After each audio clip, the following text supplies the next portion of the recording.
এটা এমন একটা ভয়ানক এক্সপেরিমেন্ট, যেই এক্সপেরিমেন্ট করতে গিয়ে মানুষ তার শরীরের তাজা মাংস নিজেরাই চিবিয়ে খেতে শুরু করে। প্রতিটা মানুষ তার আশেপাশের মানুষকে শত্রু ভাবতে শুরু করে এবং ভাবতে থাকে তার আশেপাশের মানুষগুলোকে খুন করাই তার জীবনের সবথেকে বড় লক্ষ্য। এবং তারা এটাও চিন্তা করতে থাকে খোলা আকাশের নিচে নয়, বরং বন্ধ আবদ্ধ ঘরে বন্দি থাকাটাই মানুষের সবথেকে বড় মুক্তির একটা রাস্তা। এটা এমন একটা এক্সপেরিমেন্ট যার ভয়াবহতায় শুধু বিজ্ঞানীরা নয়, আটকে উঠেছিল পুরো পৃথিবী।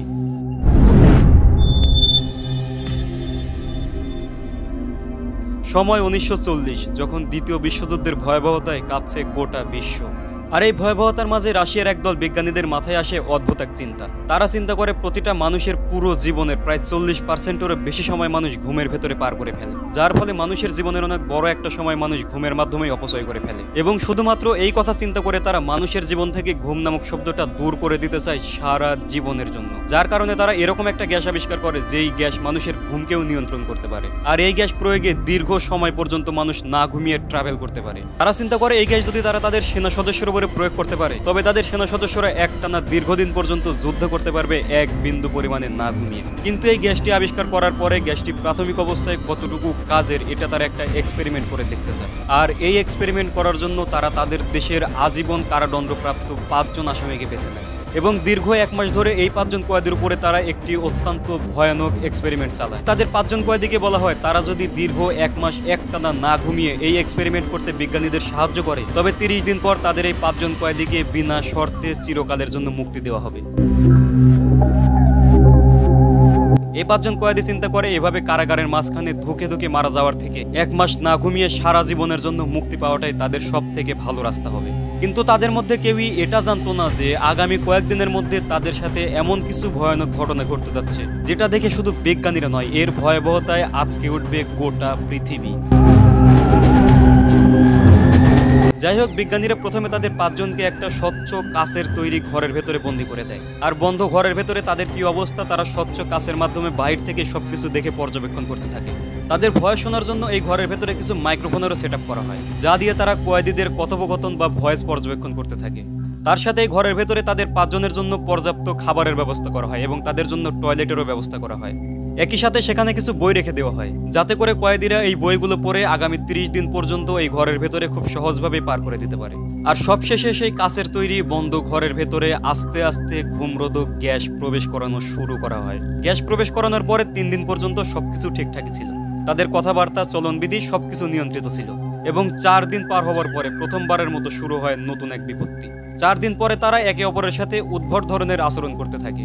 তারা তাদের জীবনে যত রকমের অন্যায় করছে, অপকর্ম করছে, প্রত্যেকে একে অপরকে সেগুলো বলতে শুরু করে।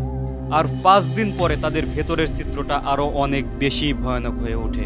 5 দিন পরে তারা সেই কাচের তৈরি ঘরের ভেতরে টয়লেট করা শুরু করে এবং তাদেরকে পড়তে দেওয়া সমস্ত বইয়ের পৃষ্ঠা ছিঁড়ে সেই পৃষ্ঠার সাথে তাদের টয়লেট লাগিয়ে সেই পৃষ্ঠাগুলো সমস্ত কাচের তৈরি দেওয়ালের সাথে লাগিয়ে দেওয়ালগুলো পুরোপুরি বন্ধ করে দেয়। যে কারণে 5 দিন পর থেকে ঘরের ভেতরের চিত্রগুলো দেখে পর্যবেক্ষণ করা একদম অসম্ভব হয়ে ওঠে। যে কারণে বিজ্ঞানীদের শুধুমাত্র ভয় শুনেই সন্তুষ্ট থাকতে হয়। কিন্তু চরম বিপত্তি বাধে তখন, যখন এই 5 জন কয়েদি পুরো 5 দিনের জন্য একদম স্তব্ধ হয়ে যায় এবং তারা একে অপরের সাথে পুরোপুরি কথা বলা বন্ধ করে দেয়। আর এখানে সব থেকে বড় ভয়ের কারণ হয়ে ওঠে, এতদিনে কয়েদিরা একে অপরকে চরম শত্রু ভাবতে শুরু করে দেয় এবং তারা চিন্তা করতে থাকে একে অপরকে খুন করাটাই হচ্ছে তাদের জীবনের সব থেকে বড় মুক্তি। আর এভাবেই কেটে যায় আরো 4টা দিন। হঠাৎ করে 9 দিনের মাথায় তাদের মধ্যে থাকে একজন কয়েদি দীর্ঘ সময় ধরে বিকট আকারে চিৎকার করতে থাকে। তার চিৎকার শুনে মনে হচ্ছিল যেন মনে হচ্ছিল সেখানেই হয়তো বা সেই কয়েদি চিৎকার করতে করতে তার গলার কণ্ঠনালী ছিঁড়ে সেখানে মারাও যেতে পারে। এরপরে আবার হঠাৎ করেই কেমন করে জানি সবকিছু আবার আগের মতো একদম শান্ত হয়ে যায়। 14 দিনের মাথায় বিজ্ঞানীরা তাদেরকে এটা মনে করিয়ে দেয় যে তোমরা যদি আমাদেরকে এই এক্সপেরিমেন্ট করতে সাহায্য করো, তাহলে আমরা তোমাদেরকে 30 দিন পর একদম সারা জীবনের জন্য মুক্তি দিয়ে দেব। কিন্তু এরপরে কয়েদিদের ভেতর থেকে যেই উত্তর ভেসে আসে সেটা শোনার জন্য কোনো বিজ্ঞানী মোটেও প্রস্তুত ছিল না। সেখান থেকে তারা বলে ওঠে, কে চাই মুক্তি? আমরা তো এখান থেকে মুক্তি চাই না, আমরা এখানেই বেশ মুক্ত আছি, আমরা এখান থেকে কোনোদিনও বের হতে চাই না। অবস্থা চরম বেগতিক দেখে 15 দিনের মাথায় বিজ্ঞানীরা বন্ধ ঘরের ভেতরে ঘুমরোধক গ্যাস প্রবেশ করানো বন্ধ করে দেয়। কিন্তু গ্যাস বন্ধ করার পরেই ভেসে আসে ভয়ঙ্কর আর্তনাদ। কয়েদিরা ভয়ানকভাবে আর্তনাদ করতে থাকে যেন এই ঘুমরোধক গ্যাস আবারও সেই বন্ধ ঘরে প্রবেশ করানো হয়। তবে সেগুলো তোয়াক্কা না করে বিজ্ঞানীরা কারারক্ষীদের পাঠায় এই 5 জন কয়েদিকে এই বন্ধ ঘর থেকে বের করে নিয়ে আসার জন্য। কিন্তু কারারক্ষীরা এই বন্ধ ঘরে প্রবেশ করার পরে যেটা দেখে, তাদের প্রত্যেকের চোখ যেন কপাল ফেটে বের হয়ে আসার মতো। তারা দেখে 5 জন কয়েদির মধ্যে এখন শুধুমাত্র 4 জন কয়েদি বেঁচে আছে, আর আরো একজন কয়েদির মৃত লাশ পড়ে আছে মাটিতে। সেই সাথে তাদেরকে খাওয়ার জন্য যে খাবারগুলো দেওয়া হয়েছিল সেই খাবারগুলো হামাগুড়ি খাচ্ছে লাশের সাথেই। সেখানে তাদের দেওয়া কোনো খাবারই কয়েদিরা গ্রহণ করেনি।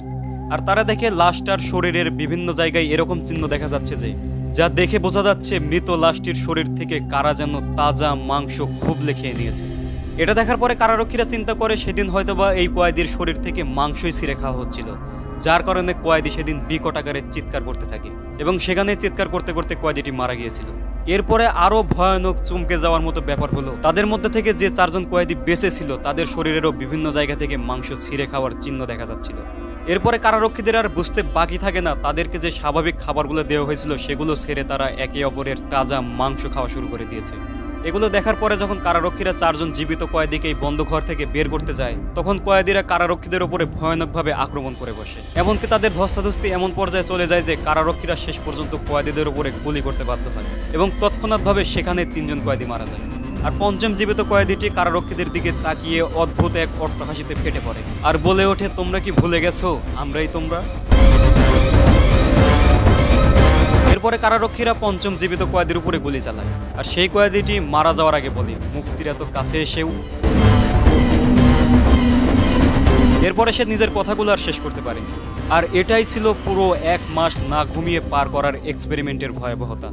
বন্ধুরা, ঘুম মানুষকে শারীরিক এবং মানসিকভাবে সুস্থ রাখতে অনেক বড় একটা ভূমিকা পালন করে এবং ঘুমের অভাবে মানুষের শরীরের শারীরিক এবং মানসিক সুস্থতার উপরে কতটুকু প্রভাব ফেলে তার বাস্তব উদাহরণ হলো 1940 সালের রাশিয়ান বিজ্ঞানীদের করা এই ভয়ানক এক্সপেরিমেন্ট।